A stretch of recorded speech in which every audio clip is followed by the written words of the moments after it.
Hello and welcome to Channel 51 News at Monday, September 29th. It really is the calm before the storm. What we've witnessed, at least this year and over the term of the Biden administration, the previous term of the Trump administration, the COVID era, the flip-flopping of prime ministers in Australia since John Howard was defeated in 2007, and the culmination of, for the first time in a long time, of an incumbent government in Australia increasing its majority in its second term with Anthony Albanese, is for many the result of an era of ultimate confusion.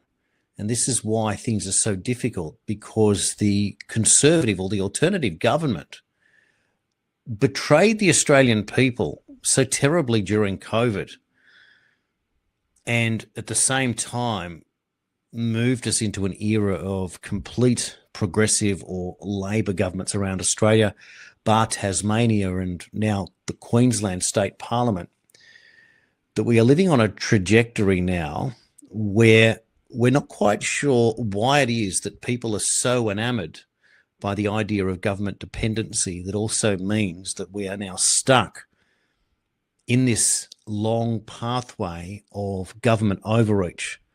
As we saw last week on this show, the reports that Keir Starmer is now going to introduce compulsory digital ID in the UK in order for people to work, even if they already have a job. Can you believe it? And it's designed to prevent people who are illegal from working. Well, isn't it the wrong way to go about it? Shouldn't you have a system of innocent before guilty as opposed to guilty before innocent? Making me, you, UK citizens, have to confer with a compulsory system of surveillance in order to prove that we're not committing a crime against the state by you working illegally in that country. And wasn't it the idea that working in a country was meant to contribute, and now the contributors are being punished while those taking are the ones that we're being punished for? It just doesn't make any sense. And for Anthony Albanese to attend at the weekend in the UK a said conference of British Labor to tell the world how he's great mates with Keir Starmer, and for the applause to ring through as the Labourites consistently believe in their own power before anything else. But when you are in a position of absolute power, you are going to happy clap and cheer that on for as long as you possibly can, because the alternative is your enemy. And that's what's so difficult. So at this juncture, on September 29th, as we look forward to what's coming in the US in absolute turmoil at the moment, at least in Oregon, Portland, and Chicago now, where National Guard troops have been deployed in both areas, Donald Trump is doing what he does best and provoking conversation and changing narratives in real time. He's now today posting videos talking about Adam Schiff one day being arrested, and setting the scene, at least letting his supporters know what's coming because they're following it along. Now, this show is just a brief update on setting where the narrative is headed in the next month of October. If there are to be arrests in the United States of those that committed treason through Russiagate against the country, they must happen in October. They must. There must be a start. This, of course, will line up with the Q posts back in 2017, so they will be 8-year deltas. How about that? 8 years it's going to take if that's going to be the case. We're also reminded of what's happening in the US with all of the House Oversight Committee and their scheduled hearings this month, including both Hillary and Bill Clinton, set to have to provide answers to questions from James Comer, not James Comey, about what they knew about Jeffrey Epstein? Will they take the fifth? And taking the fifth, you're meant to be able to have that option if it is on the grounds that you may convict yourself, which means that the state doesn't necessarily hold the evidence of which questions are being asked, where they are being asked to give up on themselves. Or is this just another setup and a process by which to maintain an argument and set it up for the people to finally discover what's actually going on? Because it's been the Epstein case, when the needle has been pointed back at Donald Trump, for Democrats to come out and demand answers. And we know what we've seen in the build-up, that both sides of politics are pushing for answers. They seem to be coming out at the same time. October, all of the news cycles are converging at the same point. Russia is now on the back foot and playing victim. Israel, Netanyahu, faced a walkout at the United Nations. And yet what we really know about what's going on is doing multiple things. It's forcing anti-Semitism to the surface, so pre-biases. It's holding Netanyahu to account. But at the same time, Hamas must be held to account. Whether or not Israel walked in on October 7, let Hamas walk in on October 7 by opening the door, the fact was, if the door was open, the terrorists walked in. They took the bait. So there are no good here. There is no good here. There is only bad, and there is only us, the people, suffering. But at the same time, are you in a position, whoever you are, to want to take over someone else? Migration to take over another country.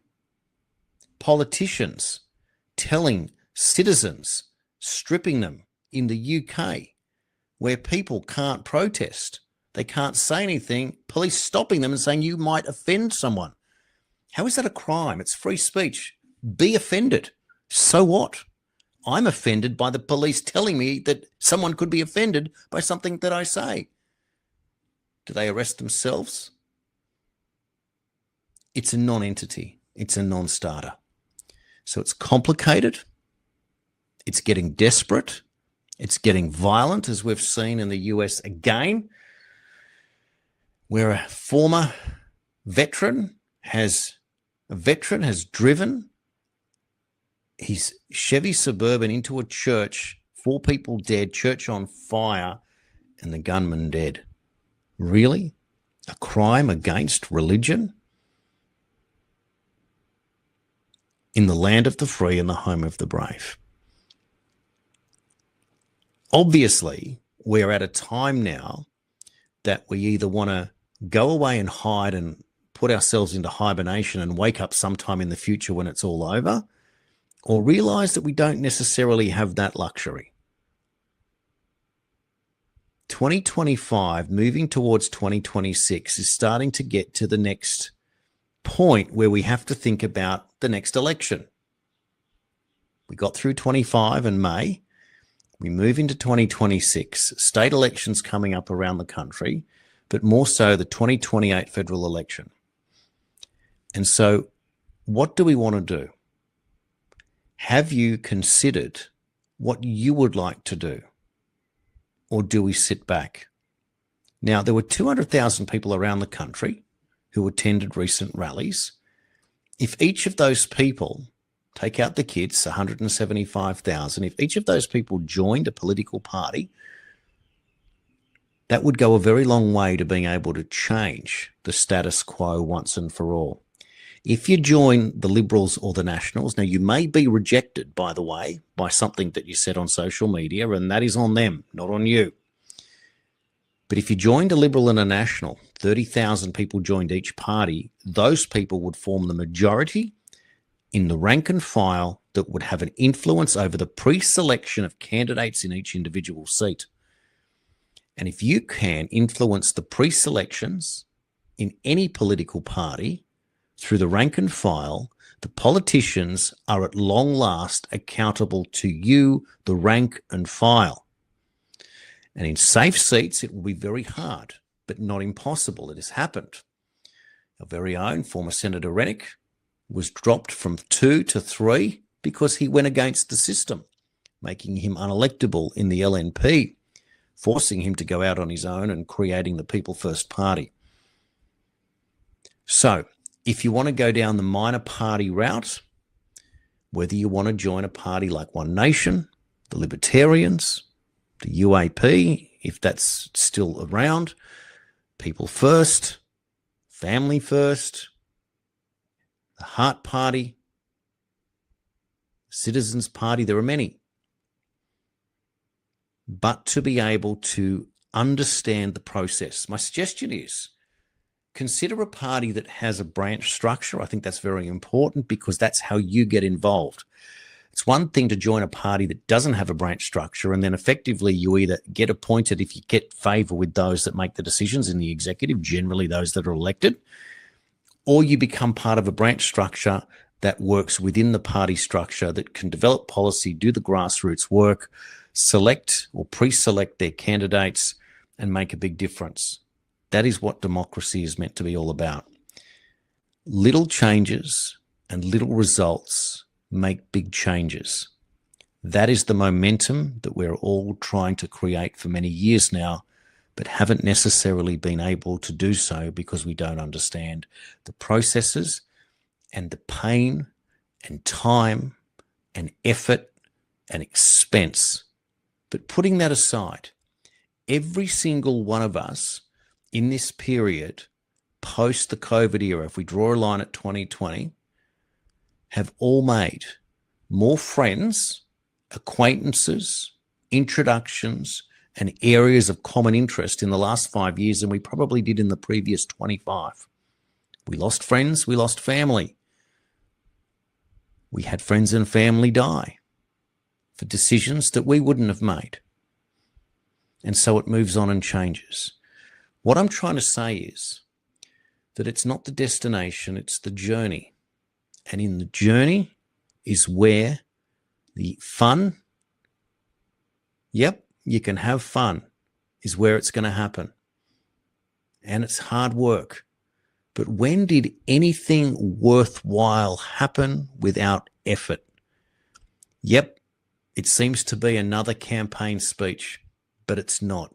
It's about you and asking yourself, if I put my hand in my pocket and pay $50 or $100 or whatever that amount is to join a political party of my own preference, will that make an effort? Can I go along to a branch meeting? And next time, when I say I'm going to go to a rally and realize that that's a 4-hour commitment, what if I was to, the day before, for 2 hours, walk around my local neighborhood and pop leaflets into letterboxes for the political party that you best identify with? And maybe 100 people or 500 or 1,000 people pick up a piece of paper. And if 100,000 people had done that, you might just reach out to 5 million homes or all 11 million homes in the country.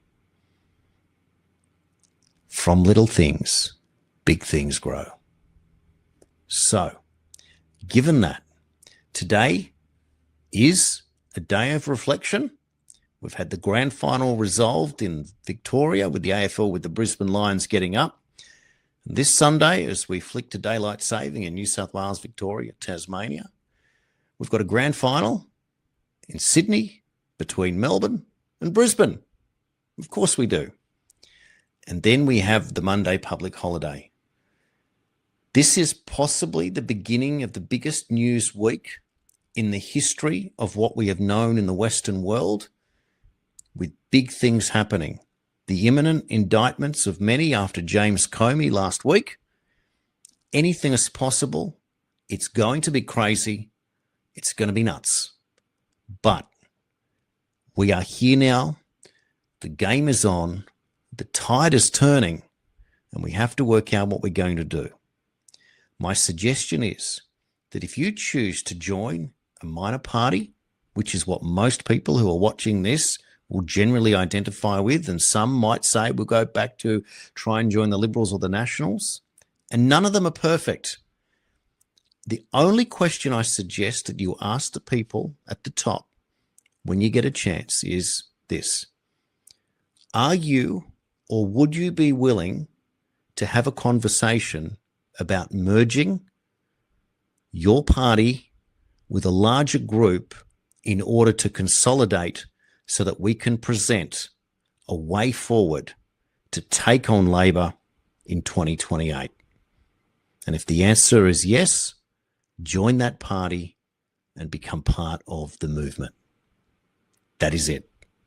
That is all we need to do. And if you're interested, please check out my interview last week with Craig Kelly on channel51.com.au, where he points out the 10-point plan to save Australia, which is a really interesting way that there is a process that we can achieve just that and win government miraculously in 2028. Where there is life, there is hope. And if you hope for a better life for you and your children and their children, by taking control, by lowering the taxes, by being able to restore the Australian dream, to believe in your own bodily autonomy and health, because it's very simple. A healthy person has 1,000 dreams and a sick person has one, as Bobby Kennedy said. That is it. That is all there really is to do. Be healthy, be wealthy, and realize that in our national anthem, we sing wealth for toil. For our efforts in Australia, we are meant to become wealthy. And when you consider the sun shines, the skies rain on the fields, the grass grows, and a cow gives birth to calves, creates wealth. It's as simple as that. Natural wealth created out of thin air. How do we harness that? And our mineral wealth, and change the way that that deal structures. Anything is possible, and the examples are already out there. That's it. So you got a job to do today, to think about what you're going to do if you want to make a contribution, and let me know in the comments on this special broadcast on the Substack pages at channel51.com.au. As simple as that.